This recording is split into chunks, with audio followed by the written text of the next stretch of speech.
السلام علیکم ورحمۃ اللہ۔ الحمد للہ وکفا وسلام علی من لا نبی بعد۔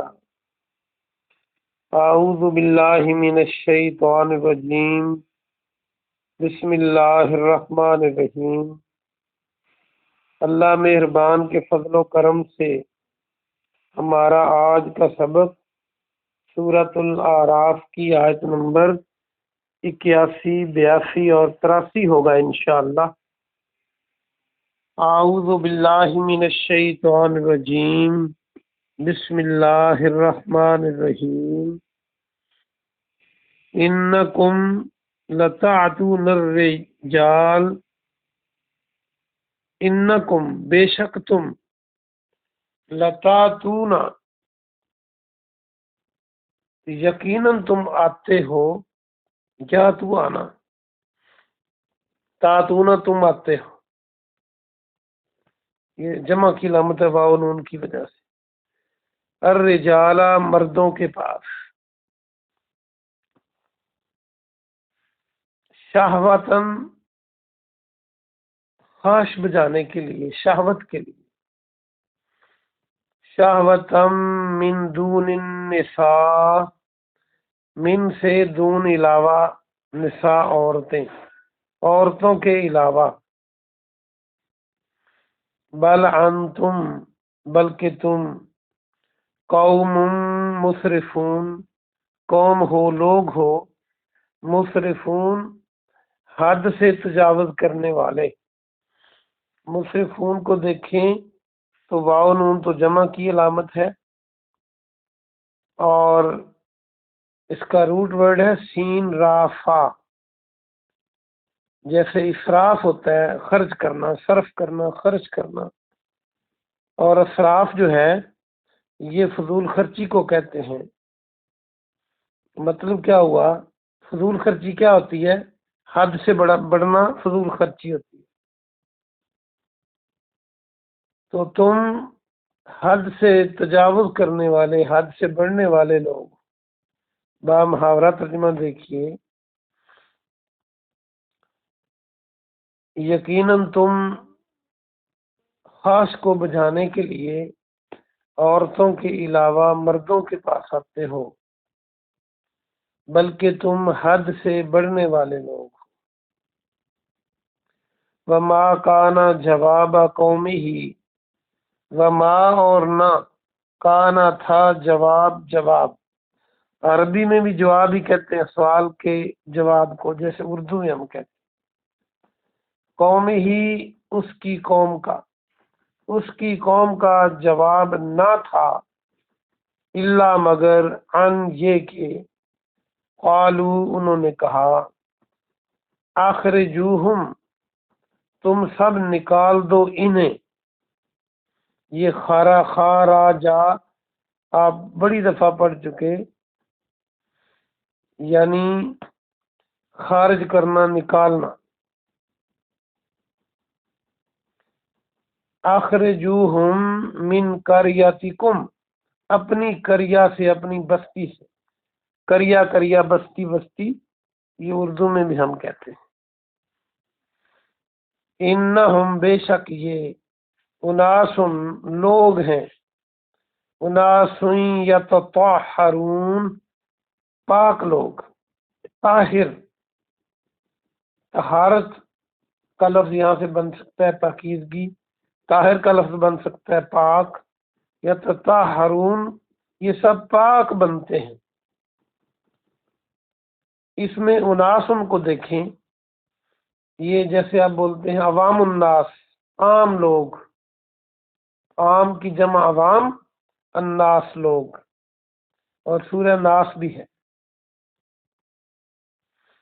با محاورہ ترجمہ دیکھیے آخری سورۃ قرآن کی، اور اس کی قوم کا جواب نہ تھا مگر یہ کہ سب نے کہا کہ تم، یعنی آپس میں کہا، تم انہیں اپنی بستی سے نکال دو، بے شک ایسے لوگ بہت پاک بنتے ہیں۔ فَأَنجَيْنَاهُ بس ہم نے نجات دی. انجینا کو دیکھیں تو نون جیم کہ آگے الف تے لگا دیں تو نجات بن جائے گا. وَأَهْلَهُ اور آپ کے گھر والوں کو، تو ہم نے بچا لیا اسے اور اس کے گھر والوں کو. إِلَّا امْرَأَتَهُ اللہ مگر، إِلَّا امْرَأَتَهُ مگر اس کی بیوی. یہ آپ سورہ لہب میں بھی پڑھیں گے، بیوی کو کہتے ہیں.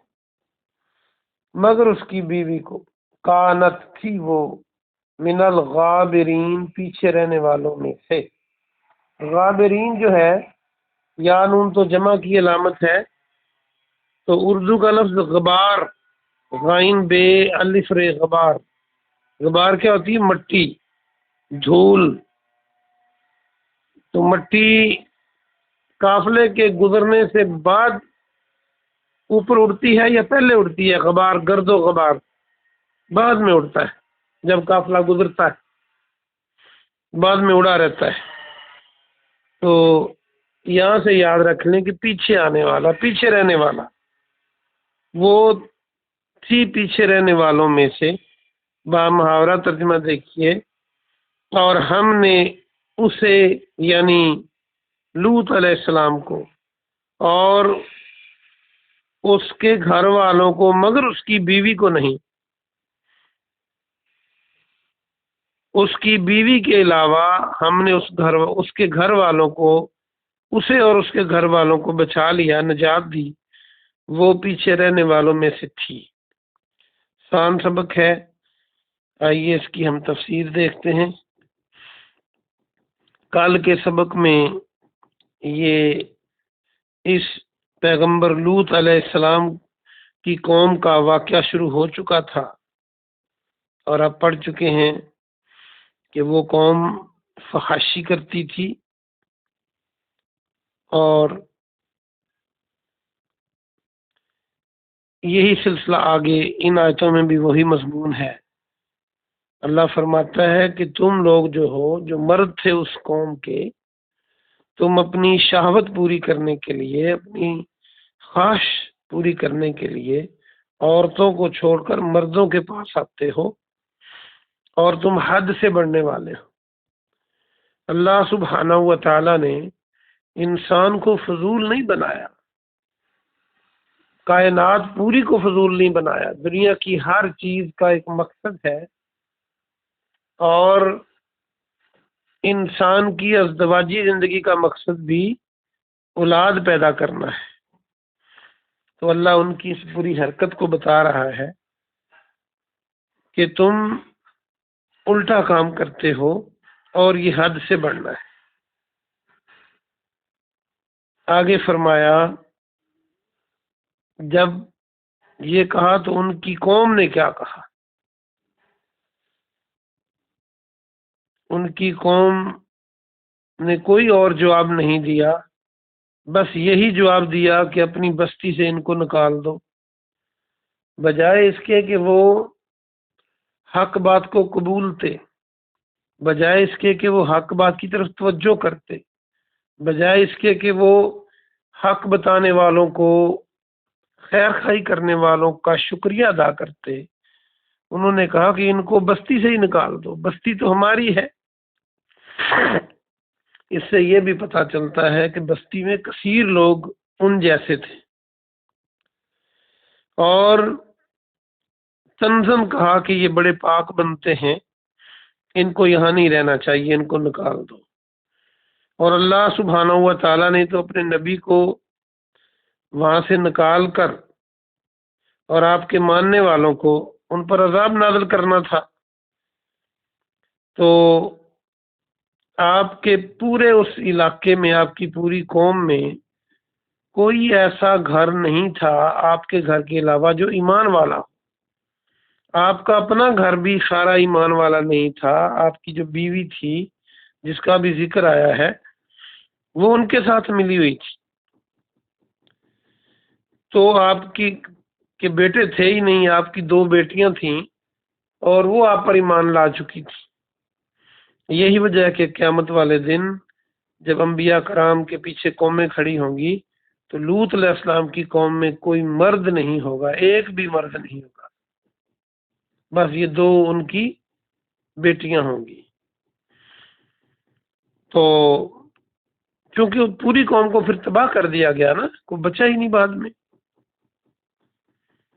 تو فرمایا کہ وہ جو ان کی بیوی تھی وہ پیچھے آنے والوں میں تھی، پیچھے رہنے والوں میں تھی، کیونکہ ان کو کہا گیا تھا کہ جب تم یہاں سے نکل جاؤ اور پیچھے مڑ کے نہیں دیکھنا۔ تو چونکہ اس عورت کی، آپ کی بیوی کی ہمدردیاں قوم کے ساتھ تھیں، تو اس نے ویسے تو نکل رہی تھی ساتھ، لیکن جو ہی پیچھے مڑ کے دیکھا ایک پتھر لگا، آسمان سے پتھروں کی بارش ہوئی۔ اگلی آیتوں میں ان کے عذاب کی کیفیت بھی آئے گی، تو یہ بھی وہیں مر گئی۔ تو لوط علیہ السلام اور آپ کی بیٹیوں کو وہاں سے بچا لیا گیا۔ اندازہ کیجئے کس قسم کے جرائم اور کس قسم کا انداز انسان کا بن جاتا ہے جب وہ بغاوت کرتا ہے۔ اللہ پاک سے دعا ہے کہ اللہ پاک آپ کو اور مجھے صراط مستقیم پر چلنے والا بنائے، آمین۔ سبحان ربک رب العزت عما یصفون وسلام علی المرسلین والحمد للہ رب العالمین۔